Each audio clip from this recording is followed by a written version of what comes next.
प्रश्नाकडे चला. मित्रांनो, हा जो प्रश्न आहे, खालीलपैकी कोणत्या संघाने ड्युरंड कप 2024 जिंकला आहे? ड्युरंड कप 2024 वर मित्रांनो, जर तुम्ही अनालिसिस केलं, IBPS आणि TCS दोन्ही परीक्षांमध्ये दरवर्षी 2 ते 3 प्रश्न विचारले जात आहेत.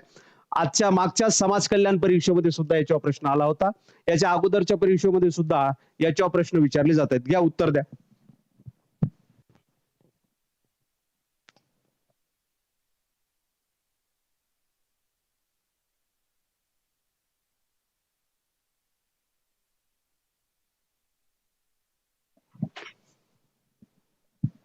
चला बघा, सगळ्यात पहिल्यांदा ड्युरंड कप ही जी स्पर्धा आहे ही कशाशी संबंधित आहे, पहिल्यांदा ही माहिती देऊया मित्रांनो. ड्युरंड कप हे आशिया खंडातील सर्वात जुनी फुटबॉल स्पर्धा आहे. लक्षात घ्या, सर्वात जुनी फुटबॉल स्पर्धा. सर्वात जुनी म्हटल्यानंतर विचारलं तुम्हाला ड्युरंड कपची सुरुवात कोणत्या वर्षापासून झाली, तर याची सुरुवात जी आहे ही मित्रांनो 1888 पासून आपल्याला पाहायला मिळते. सुरुवात कोणत्या ठिकाणी झाली? शिमला या ठिकाणी 1888 ला पहिल्यांदा ही स्पर्धा घेण्यात आली. पुढे चला. त्याच्यानंतर तुम्हाला विचारलं जाईल की ड्युरंड कप जे आहे सर्वाधिक वेळा जिंकणारा संघ कोणता? सर्वाधिक वेळा जिंकणारा संघ, तर ड्युरंड कप स्पर्धा सर्वाधिक वेळा 17 वेळा जिंकली, ती म्हणजे मोहन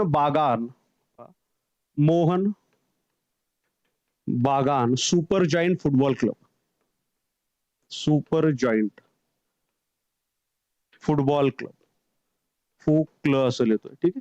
आणि 16 वेळा जिंकलेली आहे. दुसरा क्रमांक 16 वेळा जिंकलेली आहे, ती म्हणजे ईस्ट बंगाल या टीमने.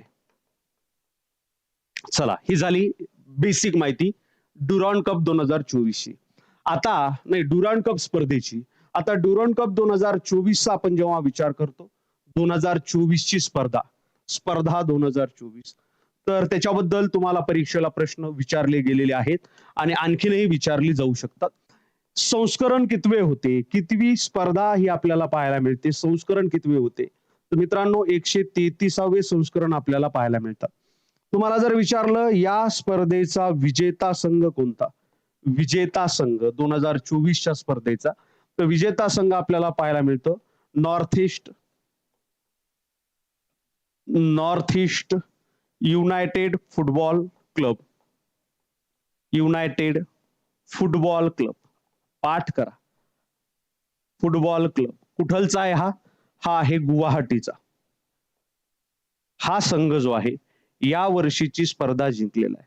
तुम्हाला विचारलं एकूण किती संघ याच्यामध्ये भाग घेतात, त्याच्या अगोदर उपविजेता संघ कोणता आपल्याला जर विचारलं, उपविजेता संघ या वर्षीच्या फुटबॉल स्पर्धेचा, तर जो आतापर्यंत सर्वाधिक वेळा जिंकलेला आहे मोहन बागान सुपर जायंट संघ, सुपर जायंट फुटबॉल क्लब संघ मिळतोय. एकूण किती संघ याच्यामध्ये भाग घेतात? एकूण संघ 24 भाग घेतात या स्पर्धेमध्ये. एकूण संघ किती भाग घेतात? 24 भाग घेतात. बर, आणखी विचारलं या स्पर्धेचा स्पॉन्सर कंपनी कोणती होती? स्पॉन्सर कंपनी कोणती होती? कोणत्या कंपनीने ही स्पर्धा स्पॉन्सर केली होती? तर मित्रांनो इंडियन ऑइल ही कंपनी आहे. इंडियन ऑइल कंपनी जी आहे या कंपनीने ही स्पर्धा स्पॉन्सर केलेली होती. आता वारंवार विचारले जाणारे 3 प्रश्न जे FIMP आहेत येणाऱ्या परीक्षेसाठी. या स्पर्धेमध्ये मित्रांनो, फुटबॉलच्या स्पर्धेमध्ये जसं मॅच मध्ये man of the match, man of the series असतो, तसं या स्पर्धेमध्ये मित्रांनो गोल्डन बूट विजेता कोण आहे असं तुम्हाला विचारलं जाईल. गोल्डन बूट विजेता. त्याच्यानंतर गोल्डन ग्लो विजेता कोण आहे? गोल्डन ग्लो विजेता खेळाडू. आणि तिसरं तुम्हाला आणखी विचारलं जाऊ शकतं, गोल्डन बॉल विजेता कोण आहे? गोल्डन बॉल विजेता कोण आहे? बघा, हे VIMP आहे. नेहमीप्रमाणे ह्या नोट्स तुम्ही काढू नका.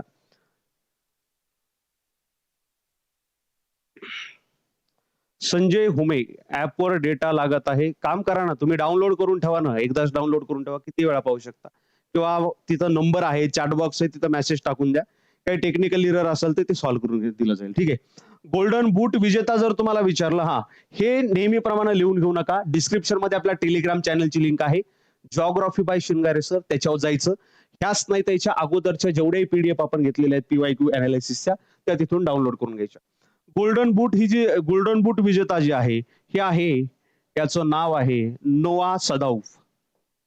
नोआ सदाऊफ. त्याच्यानंतर गोल्डन ग्लो विजेता जो आहे हा गुरमीत सिंग आहे. गुरमीत सिंग.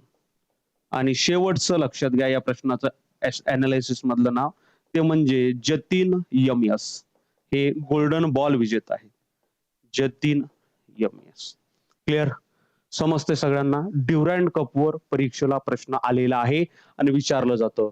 मग north east United football club जो आहे हा या वर्षीचा, north east United football club या वर्षीचा ड्युरंड कप विजेता संघ आपल्याला पाहायला मिळतो. क्लिअर? इथपर्यंत अडचण आहे का रे कोणाला? चलायचं पुढं. समजलं का? ए नाही ना सुबोध सर, ए नाही. मोहन बागान हा उपविजेता आहे. ठीक आहे. बरेच जण इथंच कन्फ्युज होतात की ही स्पर्धा कोणत्या खेळाशी संबंधित आहे. क्रिकेट नाही, फुटबॉल खेळाशी संबंधित आहे. घ्या पुढचा प्रश्न. सेबीचे मुख्यालय कोणत्या ठिकाणी आहे? सेबीचे मुख्यालय कोणत्या ठिकाणी आहे? सेबीचे मुख्यालय कोणत्या ठिकाणी आहे? बघा प्रश्न, असे प्रश्न जे परीक्षेला वारंवार विचारले जातात, याचं अनालिसिस मध्ये बाकी सगळं आपल्याला मिळून जातं. बघा फक्त सेबीवरच नाही तर मी जे घटक पुढे देतो या सगळ्यांवर प्रश्न आलेले आहेत. एक तर स्थापना विचारली किंवा मुख्यालय विचारले. तुम्ही हे स्क्रीनशॉट काढून घेऊ नका, व्यवस्थित दिसणार नाही. आपल्या टेलिग्राम चॅनलवर जा, तिथे ह्या नोट्स मिळून जातील. बघा reserve bank of India, me revise करतोय, ज्यांचं झालं असेल त्यांचं झालंय आणि ज्यांचं माहित नाही ते व्यवस्थित नोंद करून घ्या. आरबीआय जे आहे याची स्थापना 1 एप्रिल 1935, मुख्यालय मुंबई. नाबार्ड जे आहे, नाबार्डचा फुल फॉर्म सुद्धा विचारला जातो बरं का, हे लक्षात घ्या. National bank for agriculture and rural development, NABARD. स्थापना 12 जुलै 1982, मुख्यालय मुंबई. नीती आयोगावर प्रश्न आलेला आहे, खूप वेळा आलेला आहे. स्थापना 1 जानेवारी 2015, मुख्यालय नवी दिल्ली. त्याच्यानंतर एनएचबी, नॅशनल हाऊसिंग बँक, राष्ट्रीय गृहनिर्माण बँक जी आहे याची स्थापना 9 जुलै 1988, मुख्यालय नवी दिल्ली. त्याच्यानंतर जे IRDAI जे आहे म्हणजे आपल्या संपूर्ण भारतातल्या विमा कंपन्या आहेत याचं नियमन करणारी संस्था आहे IRDAI, म्हणजे insurance regulatory and development authority. याचं मुख्यालय आहे हैदराबादला. लक्षात घ्यायचं, लक्षात कसं ठेवायचं, सगळे भारतातले विमा पॉलिसी काढायला हैदराबादला गेले म्हणजे हे तुमच्या लक्षात राहतं. त्याच्यानंतर पुढे आहे PFRDA ची स्थापना 2003 ची, मुख्यालय नवी दिल्ली. त्याच्यानंतर सेबी, हे IMP आहे. सेबी जे आताच आपण पाहिलं, याची स्थापना 12 एप्रिल. आता मुख्यालय विचारलं, पुढच्या परीक्षेत स्थापना विचारली जाऊ शकते. मुख्यालय कुठे? मुंबई. त्याच्यानंतर CBFC जे आहे, central board of film certification, याची स्थापना कुठे? 1951 ला, मुंबई या ठिकाणी मुख्यालय आहे. त्याच्यानंतर सिडबी जे आहे, सिडबीचा फुल फॉर्म विचारला आहे. बँकिंग किंवा इकॉनॉमिक्स मध्ये हा विचारला जातो. परीक्षेमध्ये इकॉनॉमिक्सवर प्रश्न असेल तर small industries development bank of India, SIDBI. स्थापना 1990 ची, मुख्यालय आहे लखनौला, थोडस वेगळं बाहेर. त्याच्यानंतर इथं बघा FSDC, financial stability and development council, 2008 ला त्याची स्थापना आहे, मुख्यालय नवी दिल्ली येथे. त्याच्यानंतर ASSO CHAM, त्याची स्थापना 1921, मुख्यालय नवी दिल्ली. त्यानंतर भारतीय दूरसंचार नियामक प्राधिकरण, ट्रायचे मेसेज येत असतील तुम्हाला, ट्राय हे आपले जे मोबाईल नेटवर्क वगैरे या कंपन्यांना रेग्युलेट करणारी संस्था, याची स्थापना 97 ची आणि नवी दिल्ली इथे मुख्यालय आहे. ESCI, advertising standard council of India, स्थापना 85, मुख्यालय मुंबई. हा ब्युरो ऑफ इंडियन स्टँडर्ड, भारतीय मानक ब्युरो, BIS, स्थापना 86 ची, मुख्यालय नवी दिल्ली. BCCI म्हणजे board of control for cricket in India, 1928 ची स्थापना, मुख्यालय मुंबई. त्याच्यानंतर पुढे जे महत्वाचं ते तुम्हाला सांगतो, हा हे जाऊ द्या, पुढे चला. हा INSA, Indian national shipowners association स्थापना मुख्यालय मुंबई या ठिकाणी. याच्यामध्ये आणखी FSSAI, FSSAI food safety and standard authority of India, म्हणजे जे खाद्य सुरक्षा असते किंवा मानक असते याचं प्राधिकरण 2011ला स्थापन झालं. मुख्यालय नवी दिल्ली या ठिकाणी. आणि इथं ICC इंडियन केमिकल काउन्सिल आहे, ही स्थापना 1938, मुख्यालय मुंबई या ठिकाणी. चलायचं या सेबी बद्दल आपण चर्चा केली होती. सेबीचे मुख्यालय कुठे आहे? सेबीचे मुख्यालय मुंबई या ठिकाणी आहे. ऑप्शन क्रमांक 1 जे आहे हे इथं तुमचं बरोबर आहे. चलायचं घ्या पुढचा प्रश्न घ्या. पुढचा प्रश्न आहे प्रतिमा बेदी कोणत्या नृत्य प्रकाराशी संबंधित आहेत? प्रतिमा बेदी कोणत्या नृत्य प्रकाराशी संबंधित आहेत? मित्रांनो, तुम्हाला जर विचारलं भारतामध्ये एकूण शास्त्रीय नृत्य किती प्रकारचे किंवा शास्त्रीय नृत्याचे प्रकार किती आहेत?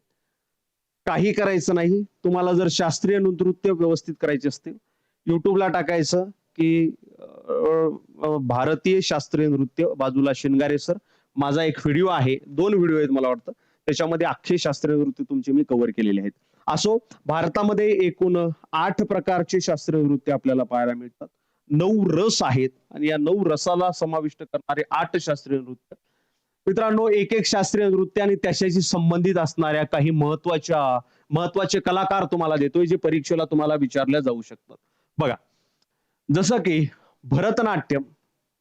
मित्रांनो, तुम्हाला विचारलं भरतनाट्यम हे जे शास्त्रीय नृत्य आहे हे कोणत्या राज्याशी संबंधित आहे? तर भरतनाट्यम जे आहे हे तामिळनाडू राज्याशी संबंधित आहे. तामिळनाडू. मित्रांनो, भरतनाट्यमला 2000 वर्षापूर्वीचा इतिहास आहे. यातले कलाकार इकडच्या लाईनला मी तुम्हाला यातील कलाकार काही लिहून देतो, ज्याच्यावर वारंवार प्रश्न विचारले जातात. लक्षात घ्या. पहिली कलाकार आहे मल्लिका साराभाई. मल्लिका साराभाई. जसं इथं नाव आहे प्रतिमा बेदी, तसं मल्लिका साराभाई कोणत्या नृत्याशी संबंधित आहेत म्हटलं? भरतनाट्यम. साराभाई. त्याच्यानंतर यामिनी कृष्णमूर्ती. यामिनी कृष्णमूर्ती. मागच्या वर्षी यांचं निधन झालं, याच्यावर प्रश्न विचारला जाऊ शकतो. त्याच्यानंतर सोनम मानसिंग. ठीक आहे, महत्वाचे नाव देतो, जास्त डीप जात नाही. सोनम मानसिंग. हे झालं भरतनाट्यम. एकूण 8 शास्त्रीय नृत्य आहे. दुसरा शास्त्रीय नृत्याचा प्रकार आपण इथं बघणार आहोत, ज्याचं नाव आहे कथकली. कथकली हे कोणत्या राज्याशी संबंधित आहे असं जर तुम्हाला विचारलं, हे केरळ राज्याशी संबंधित नृत्य आहे कथकली. कथकली मधले प्रसिद्ध कलाकार जर तुम्हाला विचारलं, एक छोटस करेक्शन इथं करा. हे जे सोनम मानसिंग आहेत हे कथकली बद्दल आहे बरं का, थोडस कन्फ्युज झालो मी. इथं मी लिहितोय सोनम मानसिंग हे कथकली बद्दल आपल्याला नाही बरोबर आहे, मी अगोदर दिलेलंच बरोबर आहे. काय होतं, लक्षात ठेवायला हे नाव थोडस अवघड जातं. सोनम मानसिंग हे बरोबर आहे. मानसिंग शेवटी माणूस आहे, एखादं लक्षात राहत नाही राहत तरी 99.99% अॅक्युरसी आपली असते. कथकली बद्दल एक नाव आहे, त्याचं नाव आहे सदानम कृष्णनकुट्टी.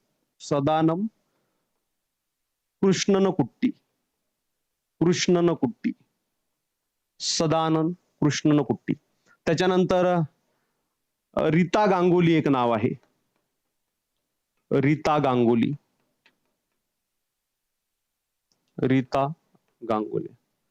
कथकलीमध्ये मित्रांनो रामायण आणि महाभारत यांच्याशी संबंधित अभिनय केला जातो कथकलीमध्ये. त्याच्यानंतर तिसरा नंबर आहे मोहिनी अट्टम. मोहिनी अट्टम.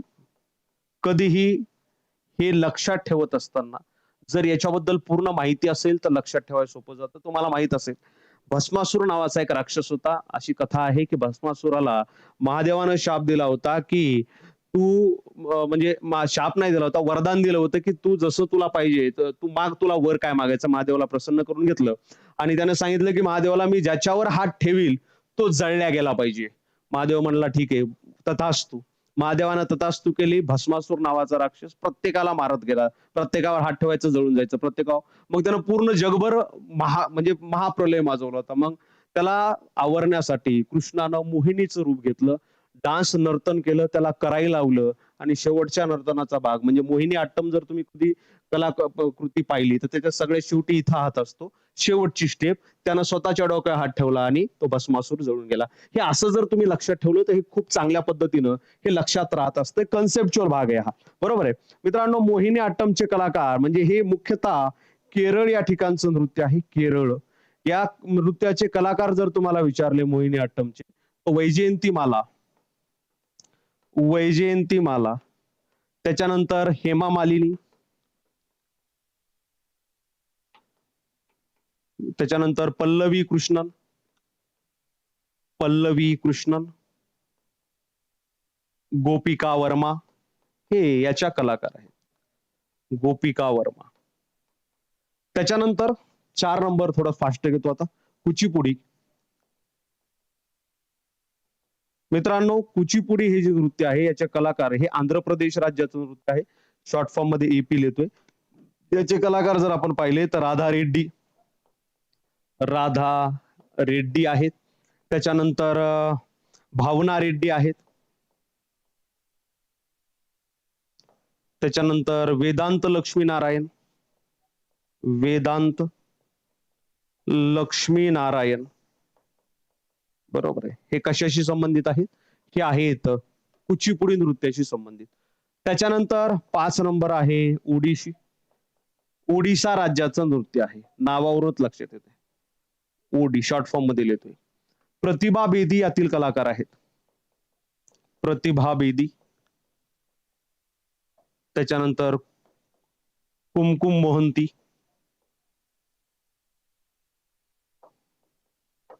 त्याच्यानंतर माधव मुदगल, माधव मुदगल, ठीक आहे. त्याच्यानंतर किती, हा ठीक, 6 नंबर मणिपुरी, मणिपूर राज्याचं नृत्य आहे. शास्त्रीय नृत्य आहे. शास्त्रीय नृत्य आणि लोकनृत्यामध्ये एक शास्त्रीय नृत्यामध्ये शिस्त असते, त्याच्याबद्दल त्या लेक्चर मध्ये मी चर्चा केलेली आहे. ते लेक्चर व्यवस्थित पाहून घ्या. गुरुनब कुमार हे यातील महत्वाचे कलाकार आहेत. गुरुनब कुमार. गुरु विपिन सिंग हे सुद्धा, गुरु विपिन सिंग हे सुद्धा मणिपुरी या नृत्याशी संबंधित कलाकार आपल्याला पाहायला मिळतात. लक्षात ठेवा, थोडं पाठ करण्याचा प्रयत्न केला तरी व्यवस्थित आहे. त्याच्यानंतर सत्रीम नावाचं नृत्य जे आहे आसाम राज्याचं, शॉर्ट फॉर्म मध्ये ASM लिहितोय, लक्षात घ्या, आसाम राज्याचं. याचे कलाकार जर तुम्हाला विचारले तर संत शंकरदेव याचे कलाकार आहेत. संत शंकरदेव आहेत. त्याच्यानंतर कृष्णाक्षी आपलं रामकृष्ण नाव आहे, हा रामकृष्ण तालुकादार हे यातील कलाकार आपल्याला पाहायला मिळतात. आणि कथकली वेगळं आणि 8वं जे मी शास्त्रीय नृत्य तुम्हाला देतोय, कथक हे नृत्य वेगळं. कथकली जे आहे हे कथकली आहे केरळ राज्याचं आणि कथक आहे एकमेव उत्तर भारतीय राज्याचं. तुम्हाला परीक्षेला जर प्रश्न आला एकमेव उत्तर भारतीय शास्त्रीय नृत्य कोणतं, उत्तर आहे कथक. कथकचे कलाकार जर तुम्हाला विचारले, कथकचे कलाकार तर पंडित लच्छू महाराज, पंडित लच्छू महाराज, लच्छू महाराज, पंडित बिरजू महाराज, त्याच्यानंतर सितारा देवी. हे कशाचे कलाकार आहेत तर हे कथक या शास्त्रीय नृत्याचे कलाकार आहेत. जसं मी म्हटलं प्रतिभा बेदी हे कोणत्या शास्त्रीय नृत्याशी संबंधित आहे. बघा GS IBPS TCS चं GS हे स्पेसिफिक आहे, हे ठरलेलं आहे. तुम्हाला ते कधी कळेल जेव्हा तुम्ही व्यवस्थित त्याचं अनालिसिस करणार. हे पाठ करून टाकलं ना कोणत्याही परीक्षेला तुमचा 1 मार्क पक्का येते. हे आपल्यासारखं असं नाही की त्यांचा एक साचा आहे, या साचेमध्ये प्रश्न विचार, साचे आपल्याला माहित पाहिजे. आणि आपण माझं अनालिसिस जवळपास मी स्वतः मेहनत करून 80-90% अनालिसिस माझं म्हणजे व्यवस्थित येतं असं विद्यार्थ्यांचं मत आहे, माझं नाही. लक्षात घ्या. चला, या प्रश्नाचं उत्तर तुम्हाला मिळालं. घ्या पुढचा प्रश्न तुमच्या समोर. पुढचा प्रश्न तुमच्या समोर हा, की राजीव गांधी यांच्या समाधीस्थळाला कोणत्या नावाने ओळखले जाते? राजीव गांधी यांच्या समाधीस्थळाला कोणत्या नावाने ओळखले जाते?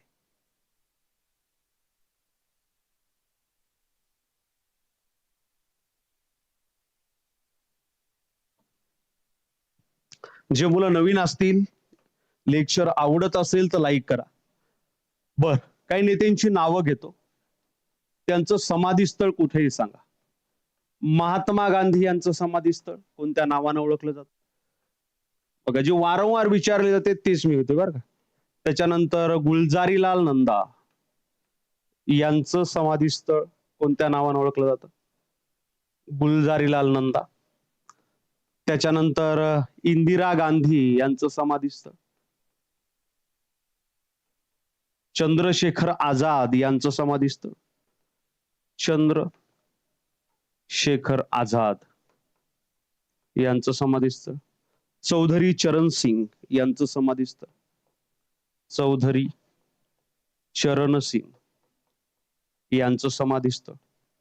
त्याच्यानंतर यशवंतराव चव्हाण यांचं समाधीस्थळ, यशवंतराव चव्हाण. सांगा ना, या प्रश्नाचं उत्तर अगोदर सांगा. के आर नारायणन यांचं समाधीस्थळ. दोन नावं आणखी घेतोय. 9 number Lal Bahadur Shastri, 8 number sorry, Lal Bahadur Shastri यांचं समाधीस्थळ आणि डॉक्टर राजेंद्र प्रसाद यांचं समाधीस्थळ. डॉक्टर राजेंद्र प्रसाद. माझ्यासोबत प्रॅक्टिस करा. 100% तुम्ही घरी वाचल्यानंतर लक्षात राहणार नाही, तेवढं लेक्चर केल्यानंतर तुमच्या लक्षात राहील. क्लिअर? चला, या प्रश्नाचं उत्तर महात्मा गांधी पासून आपण सुरुवात करूया. महात्मा गांधी यांचं समाधीस्थळ हे आपल्याला राजघाट म्हणून पाहायला मिळतं. राजघाट, दिल्ली या ठिकाणी. गुलजारीलाल नंदा यांचं समाधीस्थळ नारायण घाट म्हणून ओळखलं जातं. नारायण घाट, दिल्ली या ठिकाणी.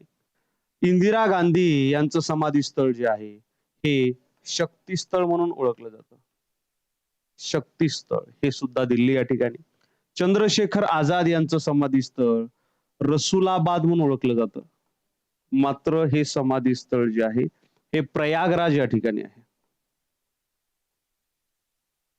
प्रयागराज. त्याच्यानंतर चौधरी चरण सिंग यांचं जे समाधीस्थळ आहे हे किसान घाट म्हणून ओळखलं जातं. कोणता घाट? किसान घाट म्हणून ओळखलं जातं. किसान घाट आपल्याला दिल्ली या ठिकाणी पाहायला मिळतो.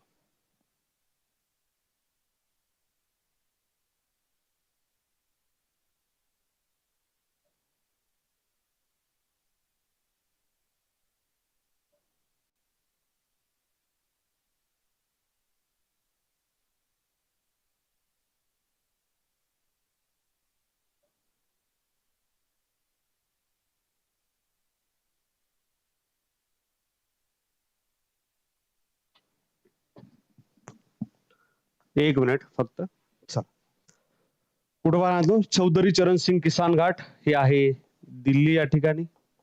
यशवंतराव चव्हाण यांचं समाधीस्थळ प्रीती संगम, म्हणजे कोयना आणि कृष्णा याचा संगम ज्या ठिकाणी होतो, कराड या ठिकाणी हे समाधीस्थळ आहे, कराड.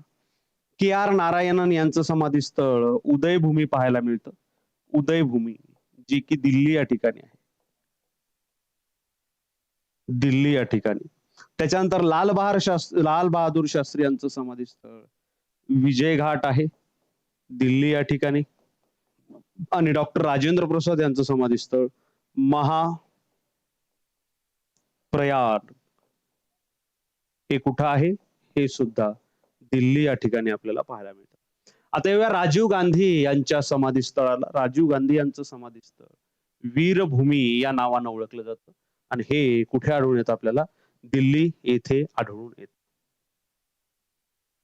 कोयना संगम. क्लिअर?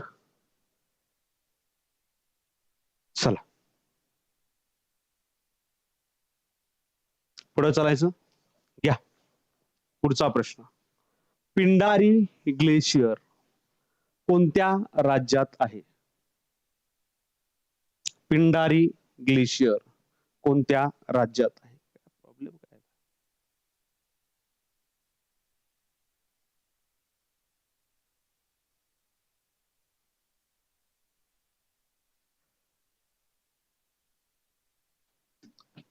आता ग्लेशियर या शब्दाचा अर्थ आपण जर म्हटलं, याला आपण मराठी भाषेमध्ये हिमनदी म्हणत असतो. 2 मिनिटं ही कन्सेप्ट समजून घ्या. हिमनदी नेमकी काय असते? हिमनदी नेमकी काय असते? काय म्हणतात रमेश शिंदे? अभयघाट कोणाचं? अभयघाट मोरारजी देसाई. हा दिले खाली उत्तर गोपाल पाटील. हा, लक्षात घ्या, हिमनदी ही संकल्पना लक्षात घ्या. मित्रांनो, एक वाक्य आहे, हिमनदी जी आहे ही नेहमी हिमरेषेच्या वर असते. हिमरेषेच्या वर. आता हिमरेषा काय आहे आणि तुम्हाला विचार करायला भाग पाडणारी गोष्ट की भारत हा उष्णकटिबंधात आहे. आपल्या इथं 40-40 डिग्री सेल्सिअस पर्यंत तापमान आपल्याला महाराष्ट्रामध्ये पाहायला मिळतं. आणि मग सह्याद्री आपलं हिमालय पर्वतामध्ये बर्फ जो आहे हा हिमालय पर्वतामध्ये बर्फ कशामुळं? याचं कारण आहे मित्रांनो हिमरेषा. हिमरेषा म्हणजे काय संकल्पना समजून घ्या. हिमरेषा संकल्पना अशी असते, या हिमरेषा संकल्पनेला जो पूरक पुरावा असतो तो म्हणजे तापमानाचा सामान्य लोप दर. पहा, तापमानाचा सामान्य लोप दर. सामान्य लोप दर काय असतो मित्रांनो? ही कन्सेप्ट एकदा समजून घ्या. ही कन्सेप्ट समजल्यावर हिमनदी समजेल आणि हिमनदी समजल्यावर बाकी हे कोणत्या हिमनद्या आहेत याचं तुम्हाला उत्तर मी, याचं आणखी काही याचे ऑप्शन विचारले जातील हेही तुम्हाला देतो. मित्रांनो लक्षात घ्या, समुद्र सपाटीपासून जसं जसं जसं जसं तुम्ही वर जाता तसं तसं प्रति 165 मीटरला 1 डिग्री सेल्सिअस टेम्परेचर जे आहे हे कमी कमी होत जातं. तुम्ही इथून जवळपास 165 मीटर वर गेलात तर इथलच्या पेक्षा इथं 30 डिग्री सेल्सिअस तापमान असेल, इथं 29 डिग्री सेल्सिअस तापमान होईल, इथं आणखी 28 डिग्री सेल्सिअस तापमान होईल, इथं आणखी 27 डिग्री सेल्सिअस तापमान होईल. हिमालय हा जगातला सर्वात उंच पर्वत आहे मित्रांनो. ऍव्हरेज हिमालयाची उंची जी आहे ही 6000 मीटर आहे. या दृष्टिकोनातून आपण जर पाहिलं, प्रति 1 किलोमीटरला 1 किलोमीटर जर तुम्ही वर आलात तर इथलच्या तापमानापेक्षा 6.5 डिग्री सेल्सिअस न तापमान कमी होऊन जातं. हा तापमानाचा सामान्य लोप दर आहे. आता पुढे बघा, आणखी 1 किलोमीटर वर आलात म्हणजे 1000 मीटर इथपर्यंत आलं, 6.5 डिग्री सेल्सिअस कमी झालं. आणखी वर आला 6.5 डिग्री सेल्सिअस. मग बघा इथं 30 आहे, इथं 23.5 झालं, आणखी 17, 15, 20, 10, 12, 8, 7. त्याच्यानंतर एक वेळ अशी येते की तापमान एका विशिष्ट उंचीवर 0 डिग्री सेल्सिअस पर्यंत जातं. आणि 0 डिग्री सेल्सिअस पर्यंत गेल्यानंतर याच्या वरचा जो भाग असतो, या वरच्या भागामध्ये पाणी प्रवाहाच्या रूपामध्ये नसतं. पाणी जे आहे हे बर्फाच्या रूपामध्ये असतं. आणि इथं उतार असल्यामुळे पर्वताच्या भागामध्ये हा बर्फ जो आहे हा बर्फ वाहत असतो. आणि या वाहणाऱ्या बर्फालाच आपण काय म्हणत असतो? आपण हिमनदी म्हणत असतो. काय म्हणत असतो? हिमनदी. आणि ज्या ठिकाणी पर्वताच्या 0 डिग्री सेल्सिअस तापमानाची नोंद होती, अशा तापमानाच्या रेषेला इथे आपण हिमरेषा असं म्हणत असतो.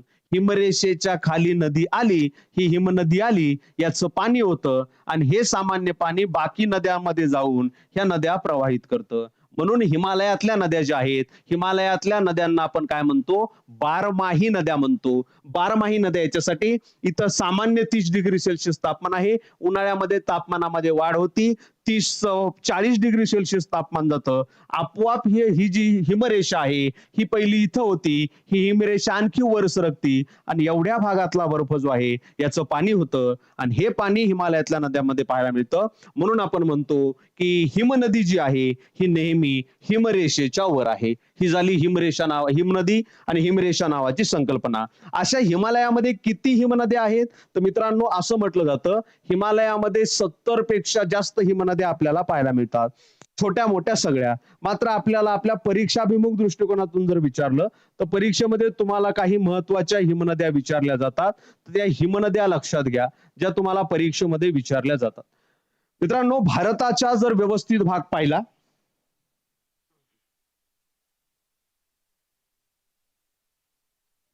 संकल्पनासहित भूगोल जर शिकला तुम्ही, भूगोल खूप सोपा आहे. याच्या एवढा सोपा सब्जेक्ट कोणता दुसरा नाहीच. इथं फक्त पाठांतर म्हणून तुम्ही पाहू नका, इथं संकल्पना म्हणून पहा तुम्ही. बघा, हे आहे भारताचा नकाशा आणि ह्या उत्तरेला आहे हिमालय पर्वत.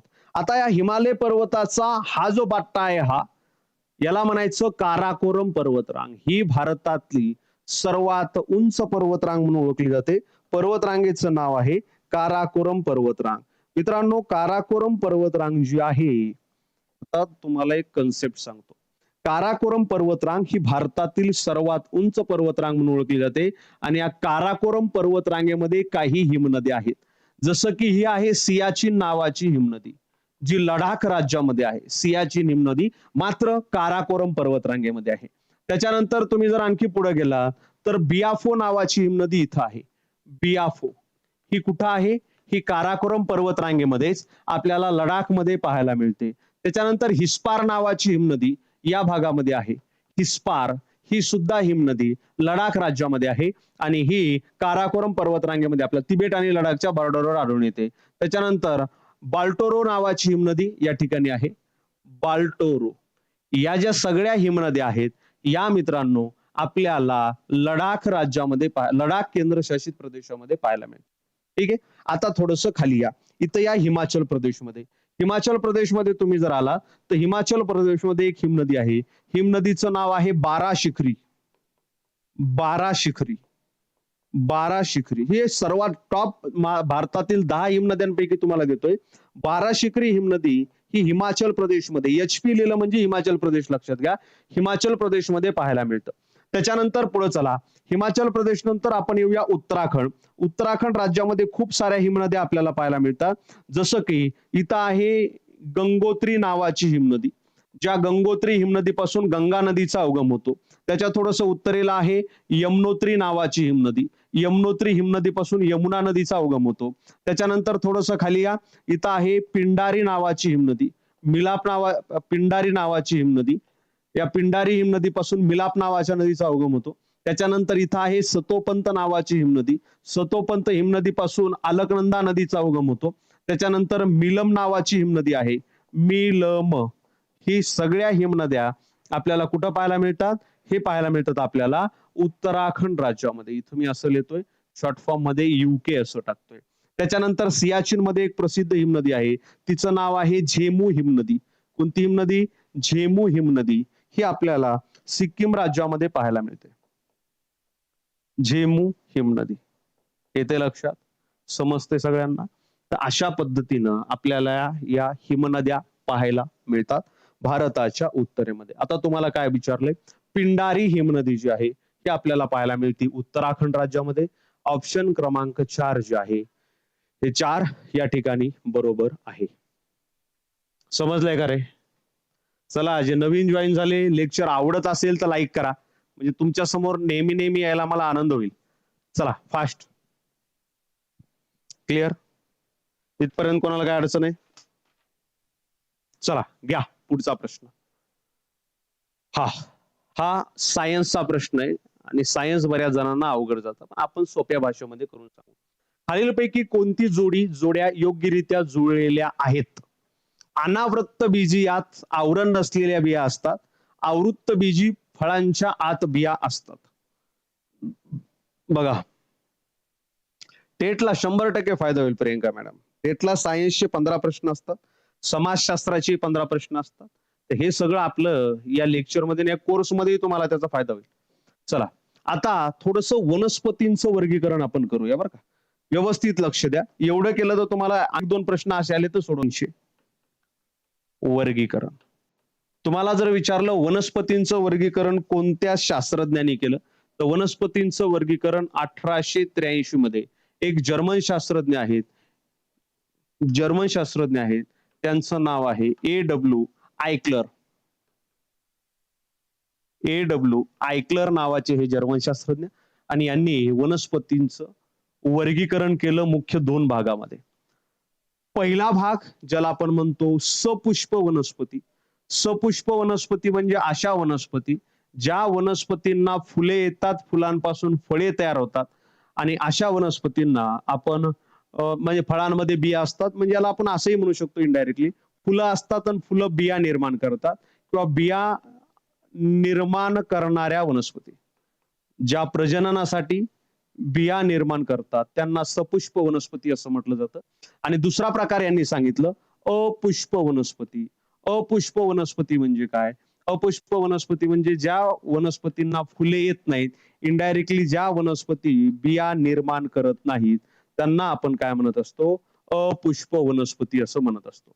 आता या ज्या सपुष्प वनस्पती आहेत, ह्या वेल डेव्हलप झालेल्या असतात. या सपुष्प वनस्पतीचे आणखी दोन प्रकार पडतात. सपुष्प वनस्पतीचा पहिला प्रकार आहे, ज्याला आपण म्हणतो आवृत्तबीजी. जे आता परीक्षेमध्ये आता तुम्हाला प्रश्न होता. आवृत्तबीजी, ज्याला इंग्लिशमध्ये आपण म्हणत असतो काय? तर अँजिओस्पर्म असं म्हणत असतो. मित्रांनो, एनजीओ या शब्दाचा अर्थ होतो आवरण. एनजीओ या शब्दाचा अर्थ होतो आवरण. स्पर्म म्हणजे बिया किंवा बीज. म्हणजे आपण याला असं म्हणू शकतो, आवृत्तबीजी म्हणजे अशा वनस्पती ज्या वनस्पतींच्या बियांना आवरण असते, टोहर असतं, आवरण असते. मित्रांनो, जवळपास जगामध्ये 70% वनस्पती ज्या आहेत त्या आवृत्तबीजी वनस्पती आपल्याला पाहायला मिळतात. काहीतरी कव्हरिंग असते, आवरण असते बियांच्या वरून. अनावृत्तबीजी म्हणजे काय? याला आपण असं म्हणू शकतो, अनावृत्तबीजी याला इंग्लिशमध्ये जिम्नोस्पर्म असं म्हटलं जातं. अनावृत्तबीजी याला इंग्लिशमध्ये जिम्नोस्पर्म असं म्हटलं जातं.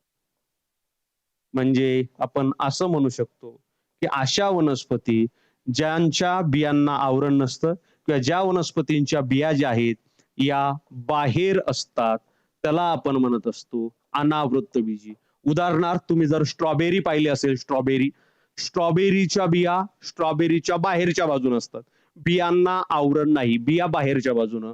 आवृत्तबीजीचे आणखी दोन प्रकार पडतात, एकदल वनस्पती आणि द्विदल वनस्पती. एकदल वनस्पती आणि द्विदल वनस्पती. आता हे वेगळं सांगायची गरज नाही. एकदल वनस्पतीमध्ये तुमचं गहू येतं, मका येतं, बाजरा येतं वगैरे वगैरे वगैरे. द्विदल मध्ये शेंगदाणा येतो, सूर्यफूल येतं, घेवडा येतं, वाटाणा येतं, हे भरपूर येतं. आता हे काही प्रकार मी सांगत बसत नाही. अनावृत्त बीजीचं लक्षात घ्या, ज्यांच्या बिया ज्या आहेत त्या बाहेर असतात. याचं उदाहरण आपण आताच पाहिलं. याचं उदाहरण आहे ते म्हणजे स्ट्रॉबेरी. त्याच्यानंतर सायकस नावाचा एक वृक्ष आहे, हे याचे उदाहरणं आपल्याला पाहायला मिळतात. त्याच्यानंतर देवदार नावाचं वृक्ष आहे, हे सगळे याचे उदाहरणं. हे कशाचं झालं? हे ज्यांना बिया येतात अशा वनस्पती सपुष्प. अपुष्प वनस्पतीचे जर उदाहरणं, यांना बिया निर्माण होत नाहीत, यांना फुले येत नाहीत, अशा वनस्पती याची उदाहरणं पाहिजे तर थॅलोफायटा, त्याच्यानंतर ब्रायोफायटा,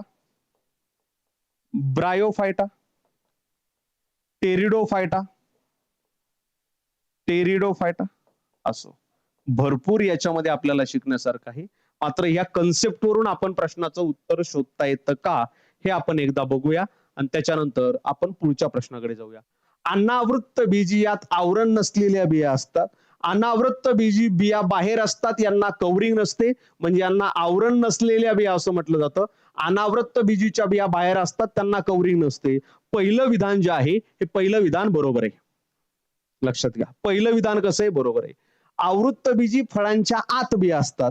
आवृत्तबीजी ज्या असतात या फळांच्या आत बिया असतात, त्यांना आवरण असतं, कव्हरिंग असतं. म्हणजे पूर्ण आपण म्हणलो की फळाच्या आतमध्ये, गव्हाच्या आतमध्ये असतात, त्यांना कव्हरिंग असतं. म्हणून हे दुसरं विधान सुद्धा कसं आहे? बरोबर आहे. योग्य विचारलंय तुम्हाला, ए आणि बी दोन्ही योग्य. ऑप्शन क्रमांक 3 जे आहे हे ऑप्शन क्रमांक 3 बरोबर आहे.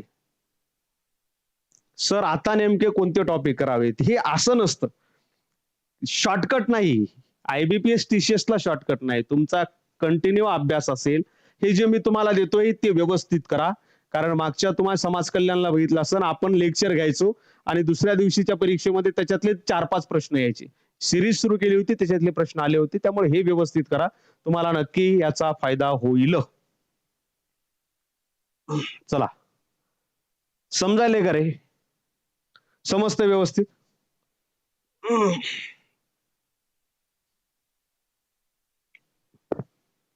चालायचं पुढं? घ्या पुढचा प्रश्न घ्या. राजा चालुक्य जो आहे, राजा चालुक्य या घराण्याचा संस्थापक कोण आहे? राजा चालुक्य घराण्याचा संस्थापक कोण आहे? चला उत्तर द्या.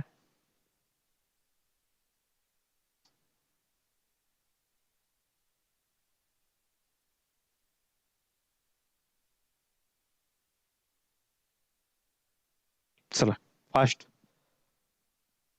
आहे वेळ आणखी. हा पहिला पुलकेशी. बघूया. चालुक्य घराणे TCS च सर्वात आवडतं घराणं आणि IBPS सुद्धा याच्यावर कधी कधी प्रश्न विचारतात. मित्रांनो, चालुक्य घराण्याचा कार्यकाळ जर विचारला काल इसवी सन 543 ते 566 पर्यंत कालावधी आपल्याला पाहायला मिळतो. महाराष्ट्रामध्ये आपण जर पाहिलं तर किंवा आपण असं करूया, भारतामध्ये आपण जर पाहिलं महाराष्ट्र आणि कर्नाटक या राज्यामध्ये यांचं राज्य होतं. आता याच्यावर विचारले जाणारे वन लाईनर प्रश्न. तुम्हाला विचारलं जाईल चालुक्य घराण्याचा संस्थापक राजा कोण होता? त्याच्यानंतर विचारलं जाईल चालुक्य घराण्याची राजधानी कुठं होती?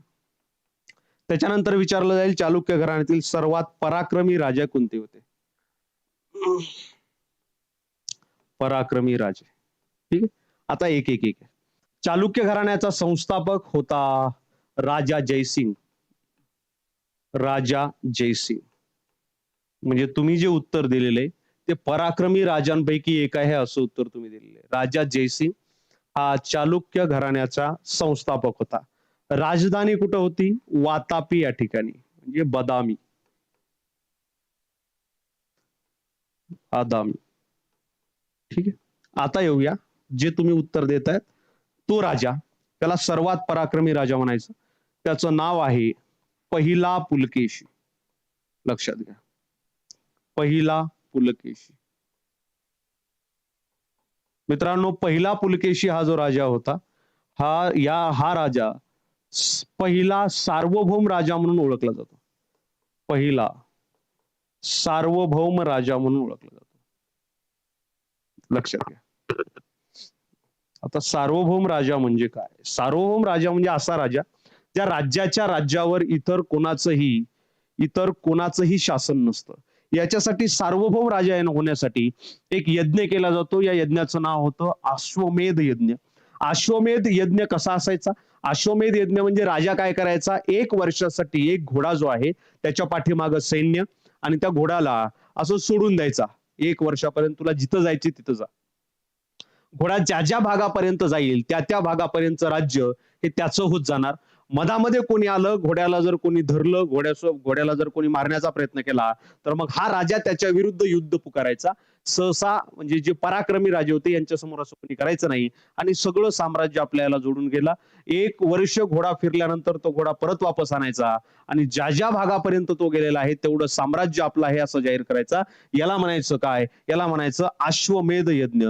म्हणजे सार्वभौमत्व घोषित करण्यासाठी अश्वमेध यज्ञ करावा लागायचा आणि पहिला अश्वमेध यज्ञ जर कोणी केला असेल तर तो यज्ञ करून यशस्वी झाला पहिला पुलकेशी, म्हणून तो पराक्रमी राजामध्ये आपल्याला पाहायला मिळतो. त्याच्यानंतर दुसरा पुलकेशी सुद्धा पराक्रमी राजा होता. दुसरा पुलकेशी. मित्रांनो, याचा उल्लेख ऐहोळचे जे शिलालेख आहेत, ऐहोळ शिलालेखामध्ये आढळतो. त्याच्यानंतर शेवटचा राजा जर तुम्हाला विचारला,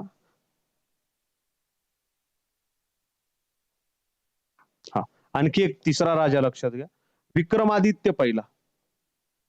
विक्रमादित्य पहिला हा सुद्धा चालुक्य घराण्यातील राजा आपल्याला पाहायला मिळतो. शेवटचा राजा तुम्हाला जर विचारला या घराण्यातील,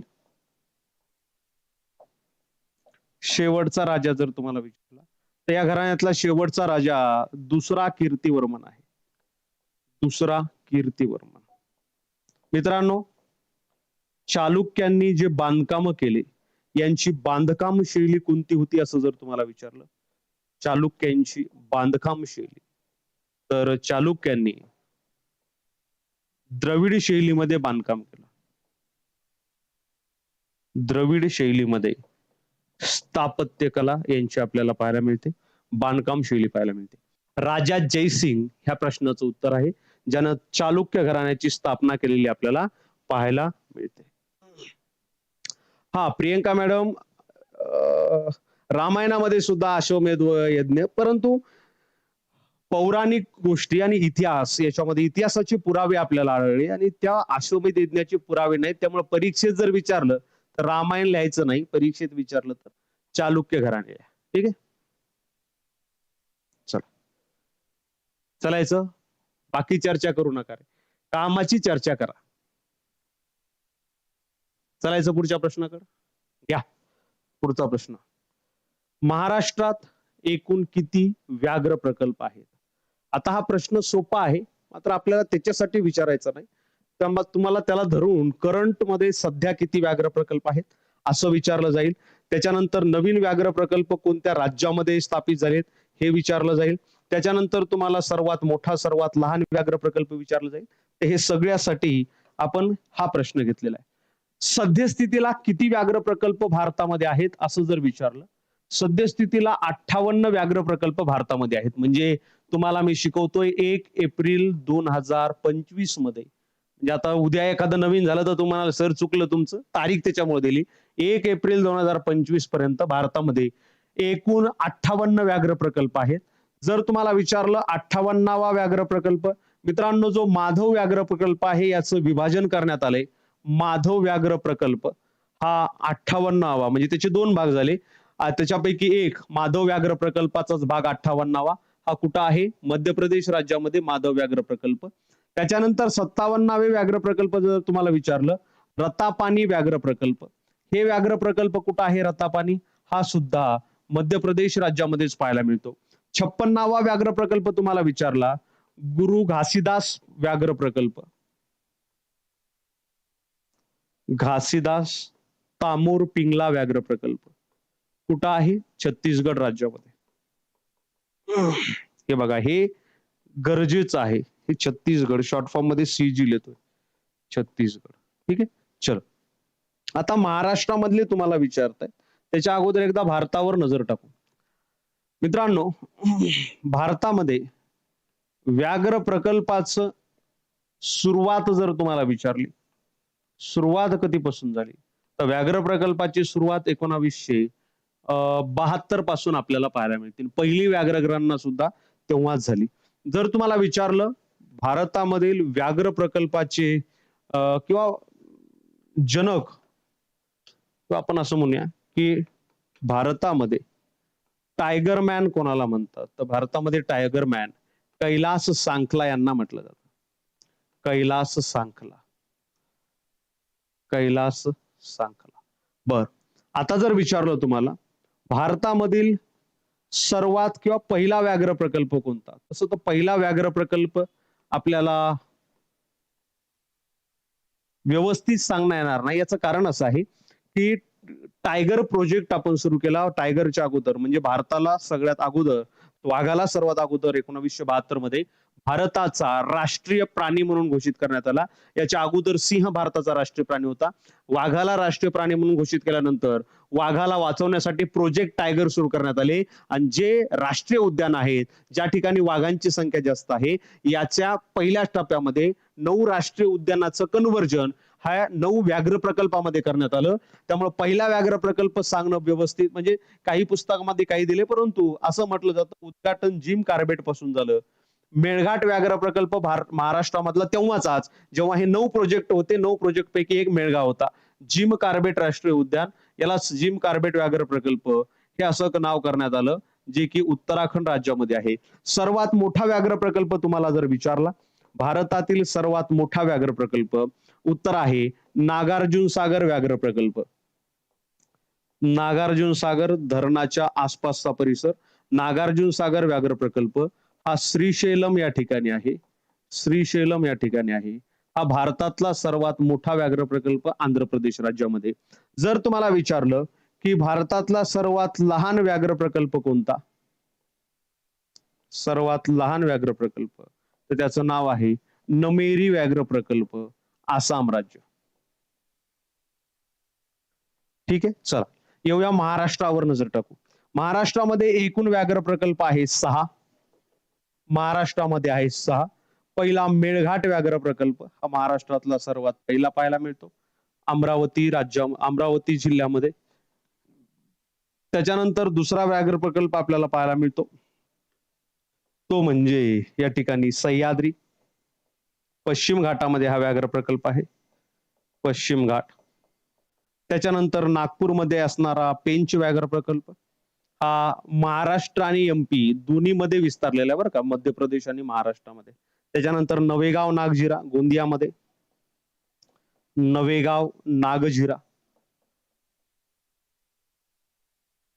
त्याच्यानंतर मेळघाट व्याघ्र प्रकल्प. आणि सर्वात लहान महाराष्ट्रातला व्याघ्र प्रकल्प म्हटलं तर बोर व्याघ्र प्रकल्प.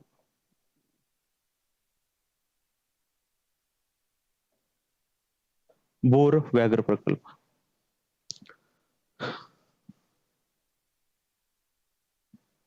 चला, नागार्जुन व्याघ्र प्रकल्प कृष्णा नदीवर आहे. कृष्णा व्याघ्र प्रकल्प नदीवर नसतं, नदीच्या आसपासच्या प्रदेशामध्ये असतं. कृष्णा नदीच्या आसपासचा प्रदेश हा नागार्जुन सागर, म्हणजे सर्वात मोठं कृष्णा नदीवरचं जर धरण आपण म्हटलं तर नागार्जुन सागर प्रकल्प आहे, जो आंध्र प्रदेश राज्यामध्ये आपल्याला पाहायला मिळतो.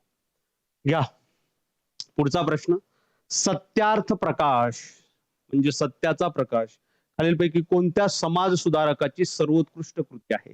सत्यार्थ प्रकाश.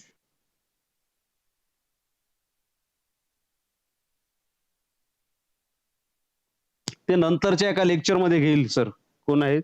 SBD नाव तुमचं काय टाका, ते नंतरच्या एखाद्या लेक्चर मध्ये घेईल, कारण आपले भरपूर प्रश्नही बाकी आहेत ना. चला, बऱ्याच जणांना याचं उत्तर माहिती आहे, परंतु अशा पद्धतीचे प्रश्न येतात. ही काही तुम्हाला एक PDF इथं मी अवेलेबल करून देतो. एकदा मी रिवाइज करतो की कोणते पुस्तकं कोणी लिहिलेत. स्क्रीनशॉट घेता येणार नाही तुम्हाला, छोटा येईल, त्यामुळे नंतर आपल्या टेलिग्राम चॅनलवर घ्या. मदन मोहन मालवीय याचे अभ्युदय हिंदुस्थानचे नेते हे पुस्तक आहे. गोपाळ कृष्ण गोडसेचं राष्ट्र हे पुस्तक आहे. केशवचंद्र सेन इंडियन मिरर आणि वामबोधिनी पुस्तक आहे. दीनबंधू मित्राचं नीलदर्पण नावाचं पुस्तक आहे. अरविंद घोषचं कर्मयोगी, युगांतर, सावित्री जीवनगीता, वंदे मातरमवरील हे सगळं दिलेलं आहे. सावित्री जीवनगीता दिव्य आहे, निबंध आहे. मोहम्मद इक्बाल यांची पुस्तकं तरणे हिंद आणि बांगेदारा. अॅनी बेझंट यांची पुस्तकं कॉमनवेल्थ आहे, न्यू इंडिया आहे. सुभाषचंद्र बोस यांनी भारतीय संघर्ष पुस्तक लिहिलं. परांजपे यांनी काळ हे पुस्तक लिहिलं.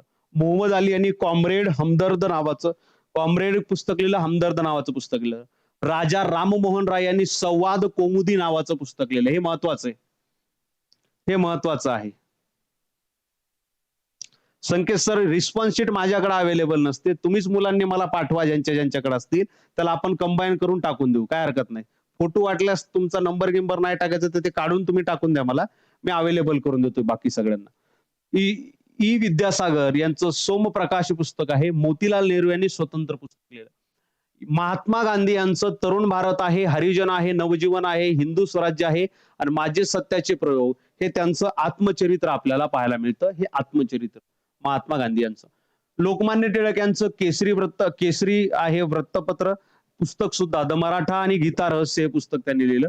त्याच्यानंतर हे मंडालेच्या तुरुंगामध्ये लिहिलेलं पुस्तक आहे गीता रहस्य. Jawaharlal Nehru discovery of India हे अहमदनगरमध्ये जेलमध्ये होते तेव्हा लिहिलेलं आहे. ग्लिम्पसेस ऑफ वर्ल्ड हिस्ट्री आणि मेरी कहाणी पुस्तक. मौलाना अब्दुल कलाम आझाद यांनी अल हिलाल, इंडियाने स्वातंत्र्य आणि गुबरे खातीर जिंकले, इंडियाने स्वातंत्र्य. लाला लजपत राय दुखी भारत. डॉक्टर राजेंद्र प्रसाद भारताचे विभाजन पुस्तक लिहिलं. लाला हरदयाल यांनी संस्कृतीसाठी सूचना, म्हणजे नेते लोक आणि क्रांतिकारकांनी लिहिलेली पुस्तकं तुम्हाला सांगतोय. सुरेंद्रनाथ बॅनर्जीनं बंगाली आणि एक राष्ट्र घडवत आहे पुस्तक लिहिलं. वीर सावरकर यांनी भारतीय स्वातंत्र्य युद्ध असं पुस्तक लिहिलं. रवींद्रनाथ टागोर यांचं गीतांजली आहे, होम ऑफ द वर्ल्ड आहे. त्याच्यानंतर गीतांजली या पुस्तकामधून काय घेतलं रे कमेंट मध्ये सांगा. गोरा आहे, हंग्री स्टोन्स आहे, चांडालिका आहे, विसर्जन आहे. मोतीलाल नेहरू यांचं स्वातंत्र्य आहे. दादाबाई नौरोजी यांनी राष्ट्रगुप्तार, बरं का हे राष्ट्रगुप्त गुरलेले राष्ट्रगुप्तार. गरिबी आणि भारतात आणि ब्रिटिश राजवट, बरोबर आहे. शिरीष कुमार याचं अमृत बाजार पत्रिका. तारकनाथ दास याचं मुक्त हिंदुस्तान. सचिंद्र सन्याल्याचं क्रांतिकारी, दयानंद सरस्वती यांचं सत्यार्थ प्रकाश, सत्यार्थ दर्पण, सत्यार्थ प्रकाश हे पुस्तक. त्याच्यानंतर भोगराजू पट्टादी सीतारामय्या यांचं काँग्रेसचा इतिहास. त्याच्यानंतर व्हॅलेंटाईन चिरॉलचं भारतीय अशांतता, भारतीय अशांतता. व्हॅलेंटाईन चिरॉल यांनी भारतीय असंतोषाचे जनक कोणाला म्हटलं होतं? लोकमान्य टिळक यांना म्हटलं होतं. त्यामुळे हे लक्षात घ्या. व्हॅलेंटाईन चिरॉल यांच्या विरोधात खटला लढण्यासाठी लंडनला गेले होते लोकमान्य टिळक. खटला हारले. तिथून आल्यानंतर 1 ऑगस्ट 1918 ला त्यांचा मृत्यू झाला. चित्तरंजन दास यांनी भारतीयांसाठी भारत. त्याच्यानंतर बंकिमचंद्र चट्टोपाध्याय आनंदमठ, आनंदमठ कादंबरीमधून काय घेतलंय ही कमेंट करा फास्ट. देवी चौधरी राणी, भारतेंदू हरिश्चंद्र यानं भारताची दुर्दशा, शिवानंदे देवी जीवन आणि नयनतारा सहगल स्वातंत्र्याचा आवाज. ज्यांना माहित नाही त्यांच्या कानावर हे गेलं, रिवाईज झालं बऱ्याच जणांना, त्यामुळं हे लक्षात घ्या. ठीक आहे, चला पुढचा प्रश्न घ्या. इधर घ्या.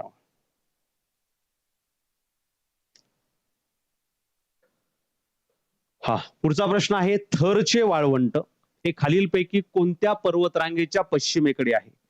थरचे वाळवंट कोणत्या पर्वतरांगेच्या पश्चिमेकडे आहे? हा 1 ऑगस्ट 1918 नाही, 1920. ठीक आहे, हा हा 1920. बघा लक्ष द्या आता.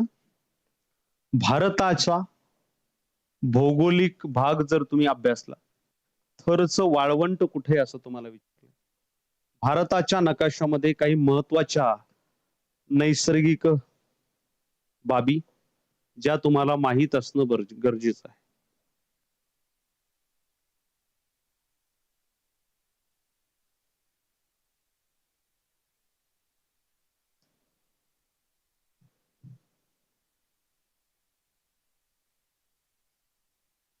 एक मिनिट फक्त. हा लक्ष द्या. बघा, भारताच्या उत्तरेला 5 मिनिटं मला द्या. अख्ख्या भारतामध्ये कुठं काय तुम्हाला मी सांगतो. भारताच्या उत्तरेला जर तुम्ही आला तर इथं काराकोरम नावाची पर्वतरांग आहे. महत्वाचं देतोय बरं का, नकाशामध्ये जेवढं बसेल तेवढं. इथं लडाख नावाची पर्वतरांग आहे, लडाख. इथं झास्कर नावाची पर्वतरांग आहे, झास्कर. सोबत चला फक्त, व्यवस्थित लक्ष द्या. त्याच्यानंतर इथं भारतातलं सर्वोच्च शिखर लडाख पर्वतरांगेमध्ये K2 शिखर आहे. तुम्हाला विचारलं जाईल भारतातील सर्वोच्च शिखर कोणतं? 8611 मीटर याची ही उंची आहे. लडाख पर्वतरांग झाल्यानंतर इथं आपल्याला पीर पंजाल नावाची पर्वतरांग पाहायला मिळते, पीर पंजाल. मी जे महत्वाचं तुम्हाला परीक्षेला आहे ते इथं देतोय. त्याच्यानंतर या ठिकाणी नेपाळमध्ये माउंट एव्हरेस्ट नावाचं शिखर आहे, माउंट एव्हरेस्ट. व्यवस्थित लक्ष द्या. आणि तुमच्याकडे जर मॅप असेल तर हे रेखाटायचा प्रयत्न करा, हे गरजेचं आहे, गरजेचं आहे. बरोबर आहे. त्याच्यानंतर आता या इथं जर तुम्ही आलात, इथं जम्मू काश्मीरमध्ये इथं उलर नावाचं सरोवर आहे, जे भारतातील गोड्या पाण्याचं सर्वोच्च सरोवर, गोडे पाण्याचे सर्वोच्च सरोवर, उलर नावाचं सरोवर. त्याच्या बाजूलाच इथं दाल सरोवर आहे. इथं श्रीनगर आहे, ज्याला सरोवरांचा जिल्हा असं म्हटलं जातं. त्याच्यानंतर इथं या, कुठं? उत्तराखंड राज्यामध्ये. उत्तराखंड राज्यामध्ये पंचप्रयाग आहेत, इथं गंगा नदीचा उगम आहे, वगैरे वगैरे. काही मला रेखाटता येत नाही, मी सांगतो तोंडी, ते लक्षात घ्या. इथं आहे भारतातील सर्वात जुना पर्वत, पर्वताचं नाव आहे आरावली पर्वत. काय? आरावली पर्वत. मित्रांनो, आरावली पर्वतातलं सर्वोच्च शिखर आहे, त्याचं नाव आहे गुरु शिखर. गुरु शिखर याची उंची जर तुम्हाला विचारली, या गुरु शिखराची उंची आपल्याला पाहायला मिळते 1722 मीटर. ठीक आहे. इथं आहे थरचं वाळवंट, हे भारत आणि पाकिस्तान यांच्या दरम्यान पसरलेलं.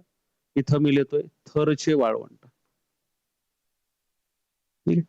आरावली पर्वतरांगेच्या बाजूला इथं आपल्याला पाहायला मिळते भारतातील खाऱ्या पाण्याचं एक सरोवर, सरोवराचं नाव आहे सांबर सरोवर. सांबर सरोवर. तसंच सरोवराचं नाव जर आलं, इथं मणिपूरमध्ये तुम्ही या, मणिपूरमध्ये लोकटक नावाचं सरोवर आहे, लोकटक सरोवर. कुठं आहे? मणिपूर या ठिकाणी आहे. मित्रांनो, लोकटक सरोवरामध्ये एक भारतातील एकमेव तरंगते राष्ट्रीय उद्यान आहे. त्याचं नाव आहे केबुल लामजाव. केबुल लामजाव हे भारतातील एकमेव तरंगते राष्ट्रीय उद्यान. तरंगते राष्ट्रीय उद्यान कोणत्या सरोवरामध्ये? लोकटक सरोवर. हे कुठं आहे? हे मणिपूर नावाच्या राज्यामध्ये, शॉर्ट फॉर्म मध्ये यमियन लिहितोय, मणिपूर राज्यामध्ये. ठीक? चला पुढे चला. इथं या. इथं भारतातील सर्वोच्च पाऊस पडणार एक ठिकाण आहे. इथं 3 पर्वतरांग आहेत, गारो, खासी आणि जयंतिया. मेघालय राज्य आहे. मेघालयामध्ये 3 पर्वतरांग आहेत, गारो, खासी आणि जयंतिया. मित्रांनो, या 3 पर्वतरांगा अशा पद्धतीनं अरेंज केलेल्या आहेत की ही मेघालय आहे, हे गारो आहे, ही खासी आहे आणि जयंती आहे. याच्या आणि इथं जर तुम्ही खाली आला तर इथं तुम्हाला मेघालय पठार पाहायला मिळतं. मेघालय पठार या भागामध्ये एकदा जर मान्सून वाऱ्यांनी प्रवेश केला तर हे मान्सून वारे बाहेर निघू शकत नाहीत, म्हणून या भागामध्ये सर्वात जास्त पाऊस पडतो. इथं असणारं मौसिनराम नावाचं ठिकाण, मौसिनराम आणि त्याच्याच बाजूला असणारं चेरापुंजी नावाचं ठिकाण, जिथं भारतातील सर्वोच्च पाऊस पडतो, हे ठिकाण आपल्याला मेघालय राज्यामध्ये पाहायला मिळतं. त्याच्यानंतर इथं या. इथं आपल्याला एक पर्वतरांग पाहायला मिळते, जिचं नाव आहे विंध्य पर्वतरांग. विंध्य आणि विंध्य पर्वतरांगेतलं सर्वोच्च शिखर आपल्याला पाहायला मिळतो सद्भावना शिखर. सद्भावना शिखर किती उंची आहे? 752 मीटर एवढी. त्याच्यानंतर थोडंसं खाली या. इथं तुम्हाला पाहायला मिळतं सातपुडा पर्वत. सातपुडा. सातपुडा पर्वतातलं सर्वोच्च शिखर आहे धूपगड शिखर. त्याच्यानंतर इथेच